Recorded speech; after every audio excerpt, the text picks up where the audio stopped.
Hey everybody, Anish Majumdar here, career coach to the fiercely ambitious. Back at you today with a video on a topic that is very near and dear to my heart, okay? Which is, how do you project confidence when you don't feel it? Right? So much of the advice out there, especially as it relates to job seekers, people who are trying to lock down career opportunities, is this false, quite frankly, BS, hippy-dippy nonsense that doesn't seem to work one iota, and it certainly is not helping you get past this or use that anxiety you might be feeling, that natural fear you might be feeling. Look, you're a human being. If you're trying to secure a life-changing opportunity, there's going to be a voice inside of you that's going to say you can't do it. You're not able. It's too soon. You're going to blow it, right? What are some ways, effective ways that anyone, including, it might surprise you to know, an introvert like me, right, to get beyond that? So I want to share 4 strategies that I use all the time. I use to this day. It's been very, very magical for me. Just keep in mind, when it comes to things like this, projecting confidence, getting over shyness or anxiety, moving towards an outcome, whatever that is, I just want you to realize something. You're never going to be perfect. You're never going to be free of that fear. Not if you're actually going for something that actually excites you. If there's no excitement for a deal you're about to close, don't do it, right? But realize this.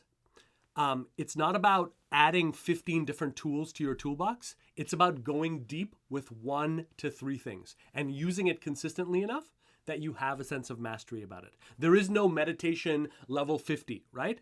There's a practice of meditation, and you get stronger and stronger, and your life improves as a result of that. Look at what I'm about to teach you here in the same way. Okay, so let's get into it. The first tip I have for you: switch to service, not ego, okay? Most of the time when we're freaking out and we're like, oh my gosh, I'm just in my head. I can't, build any rapport with this person. I certainly don't feel confident enough to move towards an offer or even proposition that. What's happening? If you pay attention to your thinking, it's all I thinking. I, capital letter I. I don't feel confident enough. I feel scared. I'm underqualified, overqualified. I'm too young. I'm too old. This is not that, blah, blah, blah, right?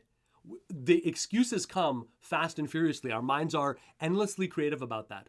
But understand, it's all I thinking. It's all self-directed, boo-hoo, look at how it's affecting me. The way to get out of that is to switch the goal of what you're doing and who you're serving from you to those whom you love, those whom you care for.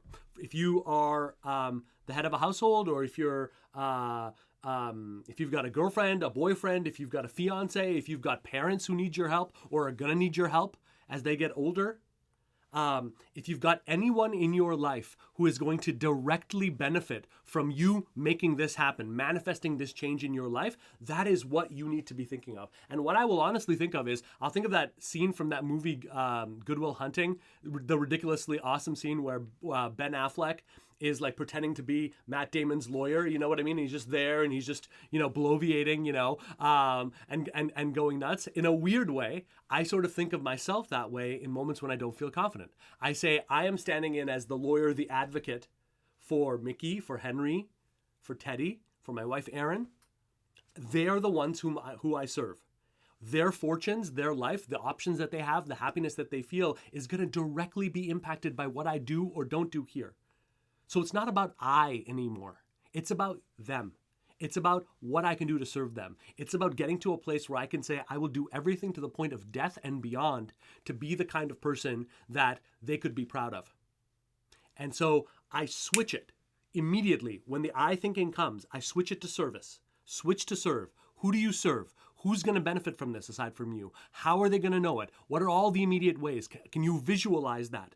Can you visualize how amazing it's going to be to see your parents meet retirement and beyond, never having to worry one day ever again because their child has the resources, the freedom to make it happen? People do that every day, quiet victories like that. Why can't you?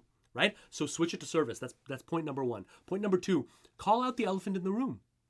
If you go into a meeting or even go into a call and you're feeling nervous and you can hear it, why not call it out? Hey, I got to tell you, perhaps I freaked myself out a little bit too much beforehand, but I was really, really excited for our conversation. I think there's a bunch of areas here I can't wait to get into you about. So please forgive me, right at the start. Or, you know what? I got to tell you, my wife has frequently told me that when I'm, feeling the nerves, my face goes all like Frankenstein's monster, no expression, So if that's happening, let me just, clear out the air and let you know how genuinely excited I am that we're getting a chance to speak here, and how truly committed I am to making sure that there's mutual value here that I can assist with.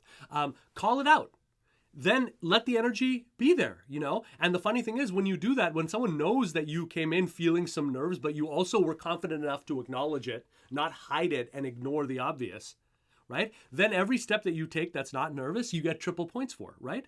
So it's a magical methodology, Call it out. Call it out. You're a human being. I promise you. Anyone you're speaking to is probably a human being. They're probably not an android, which means that they felt anxious, they felt insecure, they feel like a failure, they feel like a success. Like all of your feelings, they feel.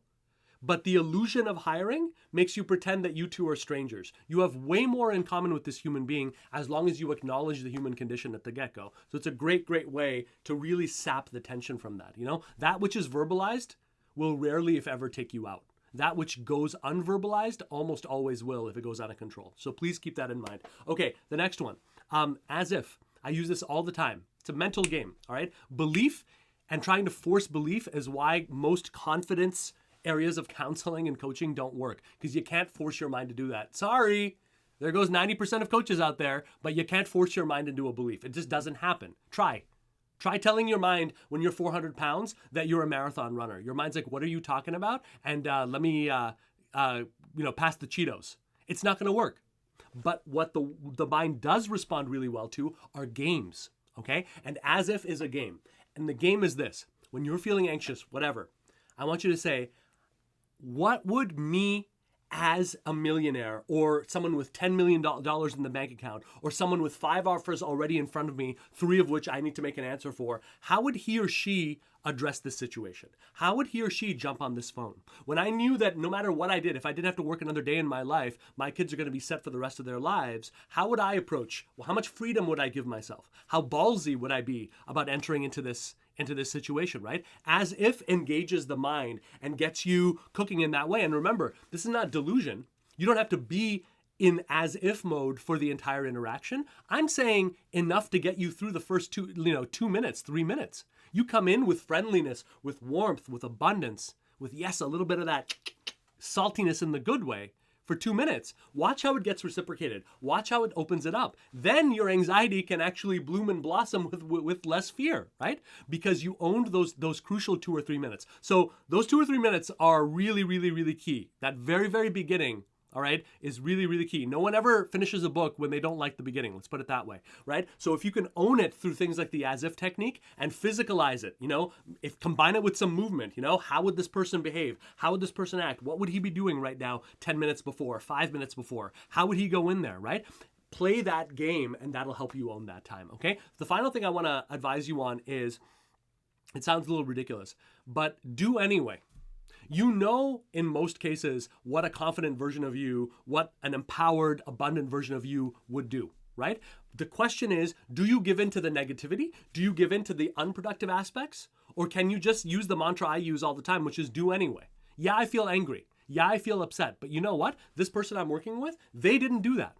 So I'm going to respond as if everything's great, and my number one goal is to help this person, which it is. And I will respond exactly in that way. I've been furious sometimes, and the response I've given has been nothing but love, nothing but directness in the right way, and nothing but an outcome. They don't know any differently, only I know at that point, right? So you can always choose to do anyway. You can always choose to give them the high number, even if you've been sweating it over the last 2 days, right? All you have to say are the words $500,000 or $400,000 or $150,000 or whatever it is, right?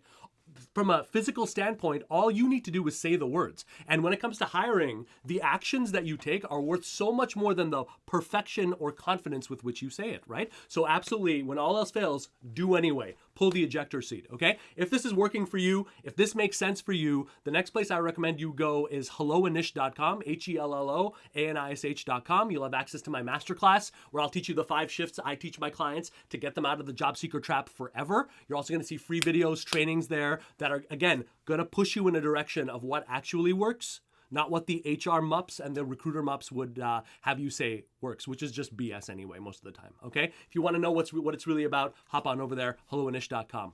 Keep following me. Keep the questions coming. Bye, guys.